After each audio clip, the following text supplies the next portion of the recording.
안녕하세요. 오늘도 신문을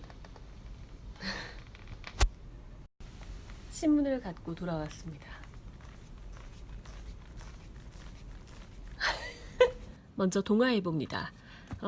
미국, 한국 예외 없다. 이란 원유 수입 금지라는 기사가 일면에 실려 있습니다. 제재 면제 연장을 안 해서요. 다음 달에 수입이 중단된다는 소식이 들어와 있습니다. 다음 달 2일에 만료되는 한국, 일본 등 8개국에 대한 이란산 원유 수입 금지의 한시적 예외 조치를 더 이상 연장하지 않기로 했다라는 겁니다. 지난해 11월이었죠. 이란산 원유 수입을 전면 금지하는 제재를 발표했는데 8개 나라에 대해서 예외를 인정을 했었거든요. 그런데 역시 한국 예외 없다. 8개국에 대해서 한시적 예외를 두었던 조치를 이제 해제하기로 한 거죠.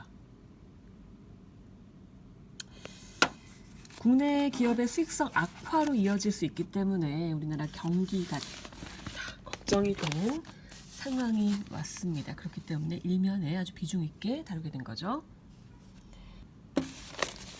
다음은 경향신문입니다. 선거제 개혁 입법 패스트트랙 합의했다라는 내용이 들어와 있습니다.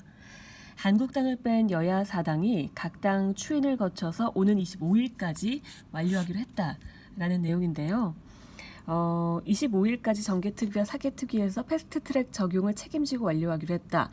다만 바른미래당에서는요. 바른정당계 의원들이 지금 선거법 개정을 패스트트랙에 올리는 걸 강력 반대하고 있죠. 이것 때문에 의총이고 뭐고 난리가 났었죠. 그렇기 때문에 좀 진통이 예상된다라고 표현을 했습니다.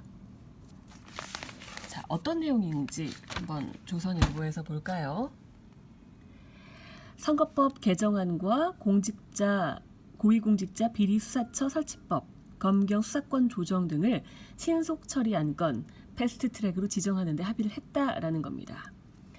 바른미래당 같은 경우에는 당초에 공수처는 설치하되 기소권 부여에는 좀 반대하는 입장이었는데요. 이날 부분적인 기소권 부여에 합의를 한 겁니다. 민주당 안에 가까워졌다라고 표현을 했고요. 한국당 나경원 원내대표가 이 선거법 개정을 통해서 여당의 2중대, 3중대를 만든다면 의회 행정부 견제가 무력해질 것이다 라고 비판을 했습니다. 자, 한겨레에는 이 내용을 어떻게 다뤘는지 보겠습니다. 공수처가 수사권과 기소권을 모두 가져야 한다고 주장했던 더불어민주당과 공수처는 기소권 없이 수사권만 가져야 한다고 반박했던 바른미래당이 한 발씩 양보한 셈이다. 한 발씩 양보했다고 얘기를 했어요.